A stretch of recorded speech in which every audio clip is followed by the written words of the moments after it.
Welcome back to the Pop Art Hunter channel, and today we're going to be continuing our series regarding animation art and cell collecting and those types of things. Now, here's the thing about animation art and cell collecting.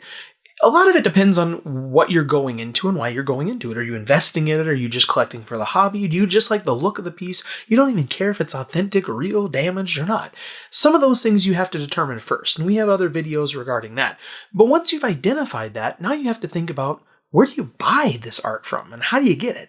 Now, the reason it's important to know if you're collecting this for investing purposes, or you really want the authentic piece, or you really don't care, you just want something cool hanging on your wall that people can look at and enjoy. That depends on where you're going to go to get it.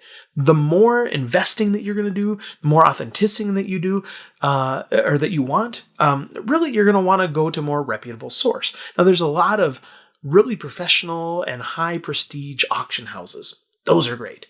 If you want to go to some galleries, some, renowned galleries that do good work and they specialize in animation art, that's a great source. That's if you want to invest. That's if you want the authenticity.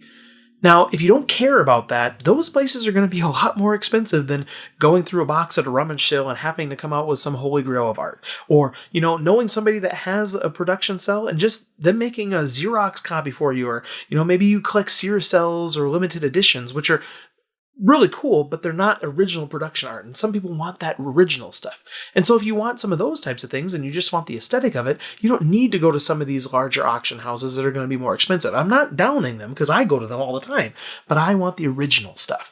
And so some of the Sears cells and the limited editions or those types of things, the reproduction pieces, you might be able to fill your needs with those.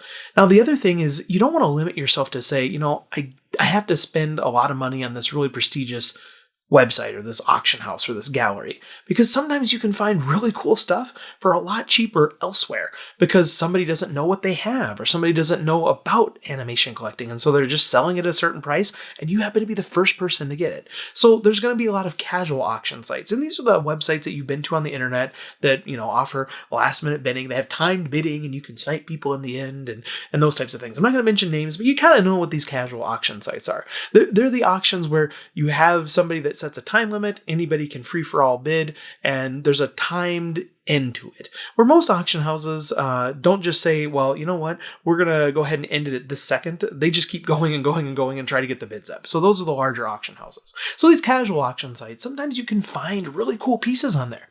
You have to be careful whether they're authentic or not authentic, whether they're limited editions or Sears cells, whether they're a photocopy.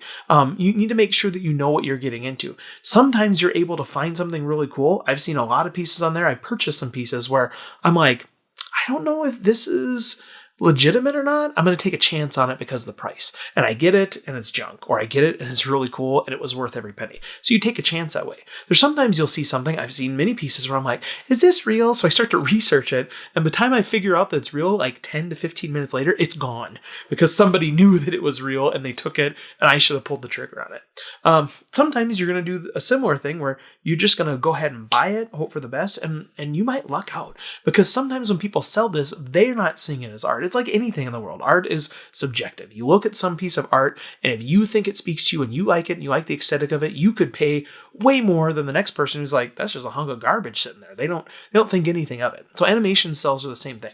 They also ebb and flow in price. So you might buy something today that's a lot more valuable than what it was 10 years ago. You might buy something today that's worth nothing compared to what it was 10 years ago. So you need to be careful of those things. So casual auction sites, that's a first start. You can find really great pieces, you can find authentic pieces, you can find reputable sellers, but you also have to be careful. Then you go into these gallery settings. So galleries are typically set up and they have a curated list of people that they typically sell to. And they might even have a list of people that they curate certain pieces for. So I might be on a list that says, this guy really likes animation art from this particular TV show from this particular time period. And if they get a piece in, I might be the first on their call list and they offer me a price and I have to say yes or no. And if I say no, they're going to go to the next person. If I say yes, I get it. They're going to have a premium to it because you have to think they acquired the piece for a certain price and they're going to upcharge it and they're going to do all those things, which is great, nice. That's their business and they're actually providing you a service. They found the piece for you, something that you were unable to find.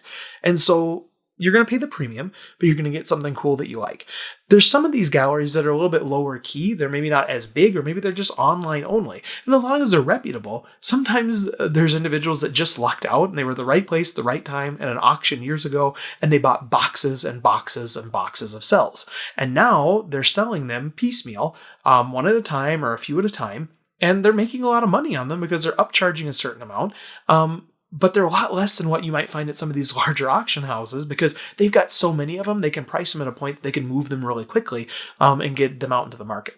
Now, once that market gets saturated, once they get to the end of their box, the prices may lower. It just depends. And so you have to go into this and definitely watch the video where we talk about whether you're investing in art or whether you're investing just in the aesthetic of it and the enjoyment of it. And then you can do both. But if you're investing for money, you need to be extra careful. Now, when you go to professional auction houses, one of the things you're going to notice is a difference. One, when you're doing the auctions, typically there's not going to be an end time limit until people just stop bidding. And so they're going to try to squeeze every nickel and dime out of it. There's been many times where I'm like, I'm going to get this item for this price, and I'm so excited. And it's like, and last call, we're going to end it. All right, and final bids, and oh, we got a last minute bid in. And then all of a sudden we get into a bidding war and we go back and forth for forever. And I just wish they would have shut up and I would have got it for that great price. But it happens. And so you need to be willing to pay up at those auction places.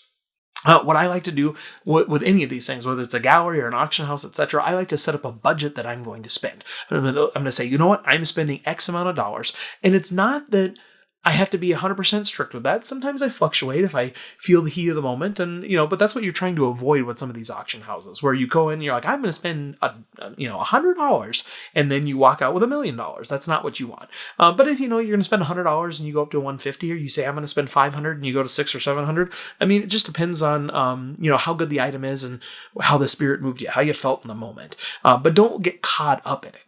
And sometimes I'll set that budget and I'll say, I'm willing to pay roughly this amount for each of these pieces, and I'll kind of itemize them. And then what I like to do is see how the first auction goes. Sometimes I think I'm going to bid $200 on this piece. I think it'll go up to $300. I'd be willing to pay that. And then all of a sudden when it comes up to auction, it goes for $3,000. And I'm like, well, that's gone and I'm not going to pay that much for it. And so if that happens, now all of a sudden I've got some freed up money from this one lot that I can then kind of shift over to this other lot. So as the auction progresses, you want to be flexible in that as well, because you might have some pieces you maybe want or maybe don't want, or pieces you're like, I really want this, but it's coming up last and I don't know if I'm going to have enough money left, and so I need to be careful. And so just see how those first couple lots go. And sometimes you can really make some good decisions as you're shifting and adjusting. But if these auctions are coming up fast and those pieces are coming up fast, you need to have a game plan in place. So I really recommend, again, having that budget. If you are buying something for investment purposes, just like any investment, you want to buy low and you want to sell high. If you're buying something for the love of it, sometimes you have to buy it when you see it. You might never see a certain piece again. The other thing is, if it goes up too high, if it's too expensive, you have to also consider that you might see it again. Some of these cells, when you're recording things at 24 frames a second or 12 frames a second if they doubled up, there's a lot of cells. There's thousands of cells from these particular movies. Now, some of them from certain movies are more scarce, or they become damaged, or they're locked in vaults and archives from production companies and you can't get them. So you need to do your research. Is this something that there's going to be more pieces of? Is this something that I can live without for right now and eventually get it? Is this something I can wait for the market to go down? Maybe that's something that you can do. Now, we mentioned the auction sites and all these things. I really doubt that many of you are going to head to, an estate sale or a rummage sale or a storage auction, and you're going to just find boxes and boxes of cells, and they're going to sell them the whole box for $10. That's probably not going to happen. If you do have that happen, let us know. We'd love to interview on the air, and I'll possibly even take some off your hands for you. But, that's like the holy grail. That's like finding, and I don't sports, but like a Babe Ruth baseball card in the bottom of a box in 10 gem mint condition. I don't know. I think that's a thing. So if you found that would be really cool, but it's probably going to be unlikely. If you see stuff and it's a reasonable price, whether it's on any of these sites, sometimes, again, taking that chance is not a bad thing. I've taken a chance on things, and sometimes I'm burned where I'm like, this isn't authentic or this isn't right, but they still look cool. And for somebody else, this might be a great starter piece for them. There's been many times I will purchase something because someone else isn't buying it, someone else isn't getting that particular piece, and I think to myself, somebody's going to like this down the line. So I'm getting into a little bit more like the Keymaster backgrounds and setups, where I'm getting a little bit more pricey and a little bit more authentic, one-of-a-kind pieces. And as I'm getting into that, I'm thinking, well, maybe I should sell off some of these other pieces that don't have the Keymaster setups. And so as a collector starts out, they might be collecting just Ceracells or limited editions, and then they move into collecting original production art from certain films of a certain genre because they're cheaper. And then they might move into the ones that are their favorites from a little bit earlier or a little bit later, and they're a little bit more expensive. And then they get into the Keymaster backgrounds, and then so you keep progressing as a collector, and that takes years and decades. But if you buy something, if you feel that gut urge to get it, make sure that gut isn't, you just getting overwhelmed in the moment. Make sure that it feels right. But yeah, I can't describe the gut feeling. I rarely don't trust my gut, and my gut is rarely wrong. And when it is wrong, again, as long as you didn't, sell your car or mortgage your home to do something, which I wouldn't recommend doing, you're probably going to be okay. So those are some of the main places that you can get production art, animation art. There's going to be some off websites and some individual collectors. And again, just make sure you look at authenticity. And as we get to later episodes, how do I think things are authentic? Well, how do I know if they're authentic? What are the key things to look for quick in the moment? As we talk about those things, that'll give you a little bit more clarity on what to look for. But for sure, get out there, start searching for things. A lot of these auction websites have historical archives of their auctions, or they have abilities to set up trackers, want lists, and things of that nature. Some of the casual auction sites, you can save your searches. And so if you go on there and you say, this movie animation cell, and you save that search, you can put email notifications that will email you when those searches come through. So that's a cool way to kind of get, a little bit of a notification on things that are coming up for auction. And then you can kind of price gauge. You can say, yeah, I don't think I'm going to pay that. And then it comes around again in a couple months and you get a better deal for it. That's the other thing about it, is if you look at the past historical archives, you might see that something that's up for bid starting at $200 just sold for $50 a month ago. Also look at the history of things. So that's a little bit about where you can get artwork and how you can start collecting in that regard and the things to look for. We hope that you watch the rest of the videos in the series. We want this general repository of information about how to collect animation art and things to look for and how to enjoy it. And so we hope you watch the rest of the video series. Thanks for watching Pop Art Hunter, and we'll see you next time.